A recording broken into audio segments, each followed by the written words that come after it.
The last time you left your house for more than a few days, your birds noticed before you even closed the door. Not when the feeder ran empty, not when the yard went quiet. Before that, they noticed when the rhythm of your morning broke. The kitchen light that did not turn on at the usual hour. The back door that did not open at the usual time. The shape with you that did not appear at the window where it always appears. And the moment they registered the absence, something began to happen in your yard that you have never seen. Because by definition you were not there to see it. What your birds do when you are gone is not random. It is not survival on autopilot. It is a precise sequence of behaviors built around your specific absence. And the longer you stay away, the more revealing that sequence becomes. There are birds in your yard right now who can tell you have left for the day versus left for the week. There are birds who remember not just your face, but the exact times you appear. And there are birds who, after you have been gone long enough, will adjust their entire territory around the assumption that you are not coming back. Welcome back to Backyard Bird Mind. Today we are going to walk through exactly what happens in your yard during the hours and days you are away.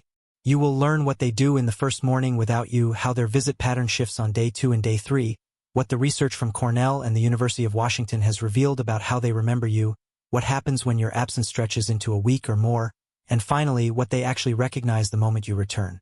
Stay until the very end, because the last thing we cover is the reason some birds will still wait for a specific person years after that person has stopped coming. And once you understand it, you will never look at the chickadee at your window the same way again. Point 1. The first morning you are not there. The birds in your yard do not have clocks. What they have is something more precise. They have you. Your routine has become part of their internal map of the day. And the morning you are gone, the absence registers within the first hour of sunrise. The chickies that normally arrive at your feeder 7 to 9 minutes after the kitchen light turns on do not arrive at that window. They cycle past the feeder. They perching nearby branches and they wait. Researchers at Cornell Lab of Ornithology have documented this exact pattern in supplementary feeding studies. The birds do not abandon the location immediately. They check and they check again. And the checking itself is what tells you they had built their morning around yours. By the end of the first day, the pattern has already begun to shift. The cardinal that usually appears at dusk near your back window does not pass at the usual time. He does not stop coming. He passes earlier before the time he would normally check, as if testing whether the variable has changed permanently.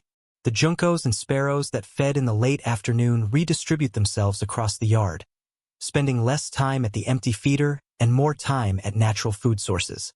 None of this looks dramatic from above, but each of these small adjustments is the yard recalibrating around the new reality that you are not part of today. Point 2. Day 2 and day 3, the visit pattern collapses. This is where the data becomes unmistakable. By the second and third day, the frequency of visits to your feeder drops by more than half, even if the feeder is still full. This is not because the birds have forgotten the location. It is because they have updated their model. Watching from the perspective of a chickadee, a feeder that was reliable for months has now produced 2 consecutive failures. 2 failures is enough to demote that feeder from primary resource to backup resource.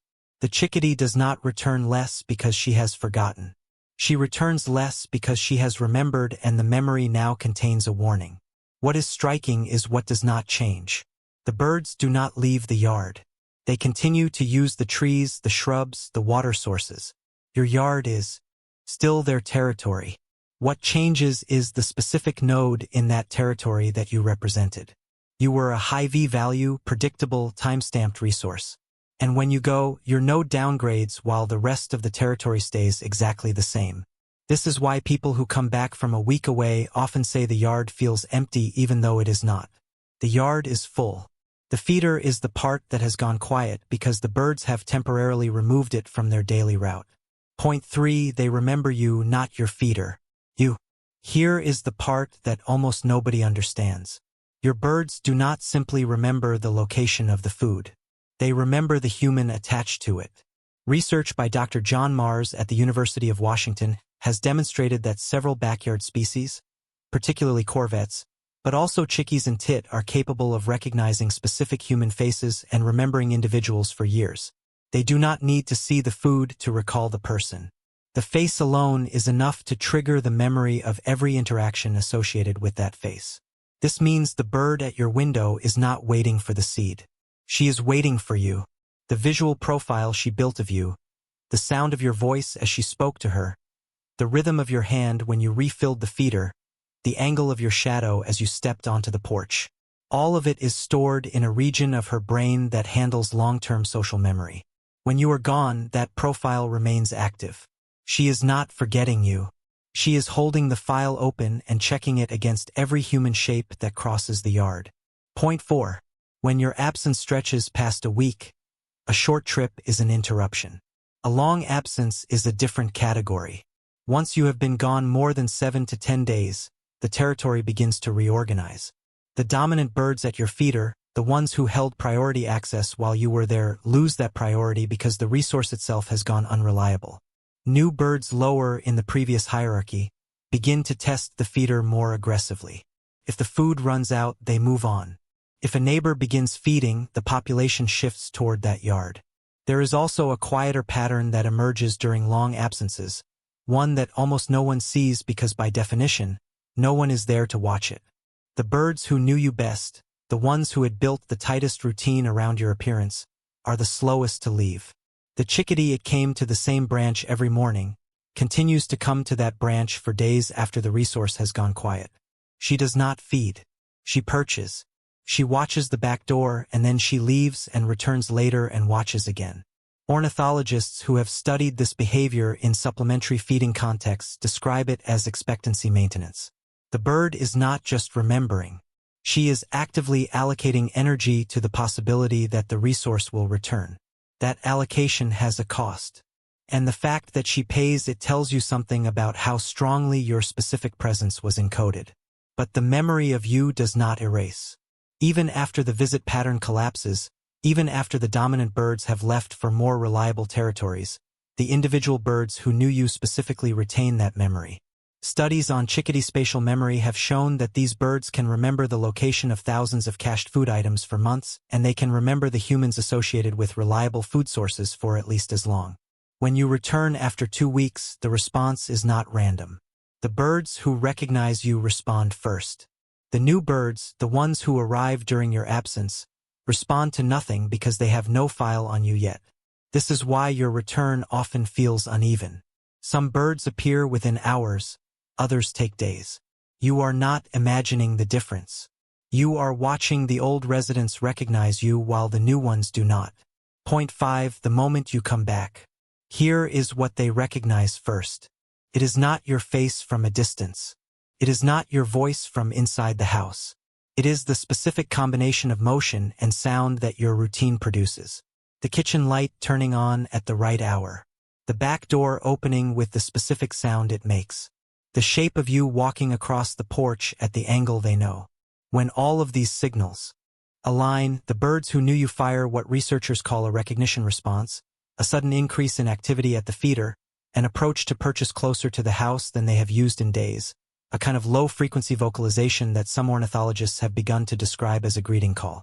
This is not anthropomorphism. This is documented behavior.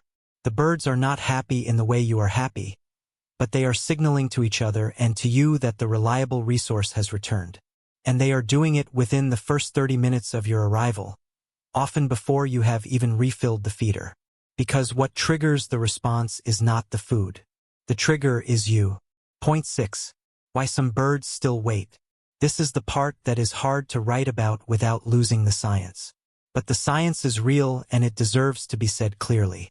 Long-lived backyard birds, especially corvet, but also some cicades and cardinals, can retain memory of a specific human for years. There are documented cases of crows continuing to visit the property of a person who fed them after that person had moved away or passed.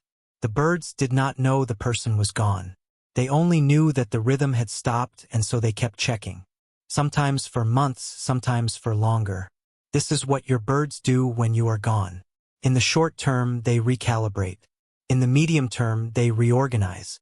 In the long term, the ones who knew you keep a record of you that does not disappear just because the feeder is empty. The yard goes on without you, but the file stays open. And every shape that crosses the porch is measured against the one they remember. And here is the part that is the hardest to sit with. The bird does not know you are gone. She only knows the rhythm has stopped. She does not have the concept of a person moving away or a person no longer being able to come outside or a person who has passed. What she has is the absence and the memory of what came before the absence. So she checks. She checks the branch. She checks the porch.